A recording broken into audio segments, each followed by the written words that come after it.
Bon, alors, dans un geste plutôt inusité, le promoteur immobilier, le groupe Corum, décide de consulter le public et les futurs acheteurs de l'allure du projet résidentiel que l'entreprise veut construire dans les rues des Seigneurs et Williams. Ça, c'est à l'ouest du quartier Griffintown. On va en parler tout de suite avec le responsable du développement immobilier chez Corum, M. Maxime Laporte, qui est avec nous. M. Laporte, bonjour. Bonjour. C'est un geste sans précédent, ça, pour une entreprise, de faire ce genre de consultation-là auprès des citoyens? Je vous dirais, au niveau immobilier, c'est une nouveauté. À notre savoir, ça n'a pas été fait au Canada avant, on pourrait dire comme ça. Puis l'idée, c'est vraiment d'aller chercher l'avis des citoyens, des futurs clients qui pourraient être intéressés à notre projet localisé à Griffintown. Puis les citoyens qui auraient des opinions à savoir, par exemple, l'architecture du building, comment l'implantation pourrait être faite. Parce que c'est un gros projet, là. Griffintown, c'est pas petit, là. Bien, il faut dire qu'à Griffintown, il y a plusieurs projets. Donc, on n'est pas le seul promoteur. Il y a déjà deux assez grands projets qui sont connus, qui sont en place, qui vont devenir. Dans notre cas, nous, comme vous avez mentionné, on est plutôt à l'ouest de Griffintown. C'est un plus petit projet, mais un projet qu'on veut mettre beaucoup d'emphase sur répondre aux besoins. Besoins, donc, des gens du quartier, puis besoins des gens qui pourraient y habiter.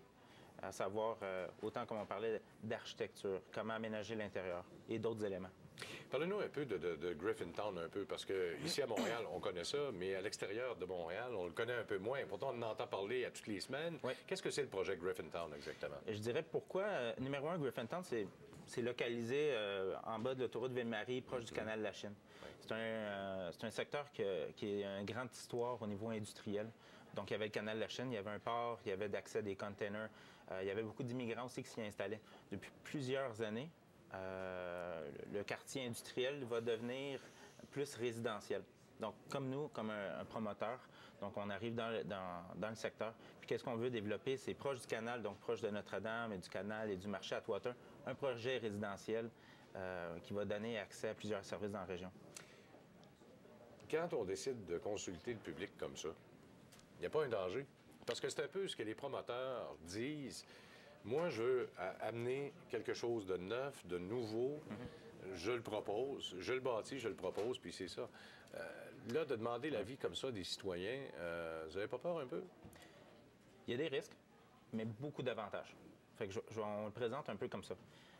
Les risques, c'est que peut-être certaines personnes critiques ou autres ou soient mécontentes de ce qu'on fait. Ce que je vous dirais, c'est qu'on fait quelque chose de bien, mais tout l'avantage vient dans justement donner la chance de discuter à l'avance, discuter pendant le développement. Vous voyez un peu l'idée de prendre l'opinion des gens vient du marché des produits de consommation. Je suis ingénieur de formation, j'ai travaillé pour plusieurs sociétés qui développent des produits de consommation. Puis souvent, on va faire des focus gros. Des produits pilotes, des produits prototypes, puis on prend l'opinion des gens. Donc ici, c'est vraiment de faire la même chose, mais pour un produit immobilier.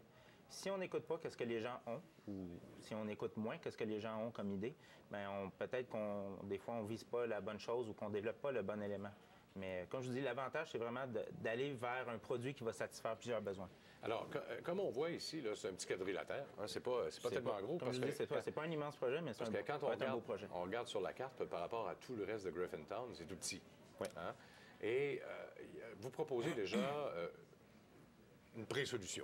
C'est ça. C'est ça qu'on peut dire. Est-ce que cette solution-là, avec ce que les gens vont vous dire, là, les images que l'on voit risquent d'être modifiées un petit peu. Exact. En ce moment, les images qu'on a, c'est vraiment préliminaire. Puis il faut montrer des images parce que c'est la table de dessin. Donc, il faut commencer à discuter avec un point de discussion. Donc, on a déjà un certain niveau d'étage prévu, un certain nombre d'implantations des modules des immeubles. Mais qu'est-ce qui n'est pas présenté, puis qu'est-ce qui est tout à présenter, puis en ce moment à discuter, c'est, par exemple, l'architecture. Comment les intérieurs seraient faits. L'architecture, ça implique autant la personne qui va y habiter, mais autant le citoyen du coin qui pourrait dire « Moi, je ne veux pas avoir un immeuble juste moderne implanté au coin de ma rue. Je veux quelque chose qui peut garder, exemple, la trame historique, notamment. » Donc, les gens peuvent voter sur le style extérieur, sur les intérieurs qu'on parlait, même savoir est-ce que vous utiliseriez une piscine, un gym, est-ce que vous utilisez le vélo ou c'est quoi le moyen de transport que vous utilisez?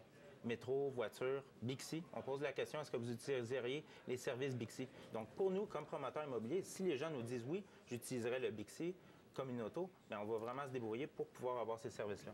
Et dans l'image que l'on voit là et que vous proposez d'ailleurs aux citoyens, vous, en tout cas, dites-moi si je me trompe, mais vous avez tenté d'aller rechercher le côté usine en même temps que...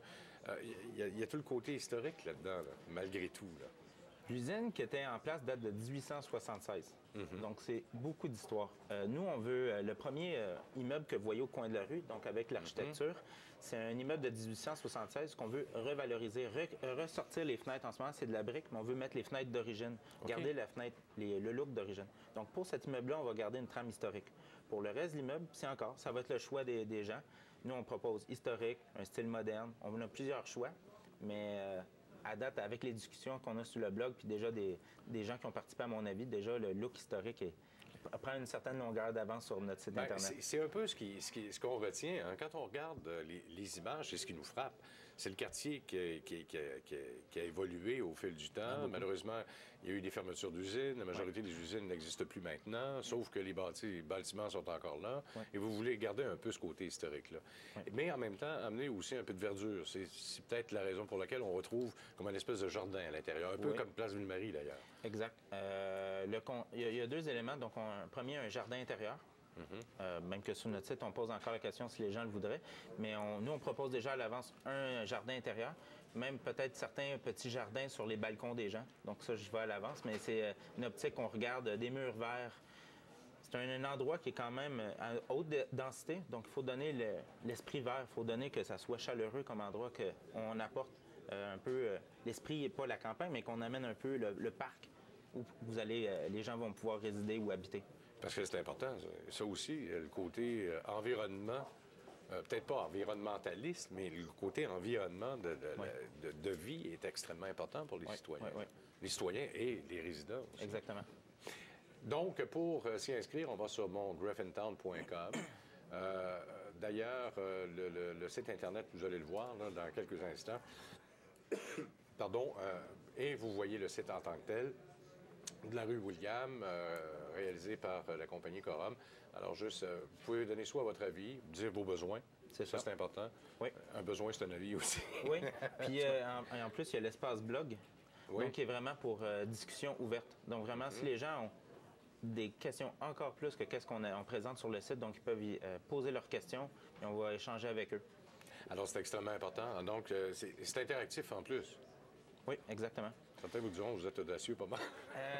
C'est la première fois, on va voir ce que ça donne. À date, on est très satisfait. On a lancé au Salon de l'Habitat notre site. Plusieurs gens sont venus déjà. Plusieurs gens ont même regardé l'idée, eu un sourire dans le coin à dire merci de poser la question. On est content d'échanger. C'est moi qui vous dis merci, Maxime Laporte. Merci beaucoup. Merci beaucoup à vous.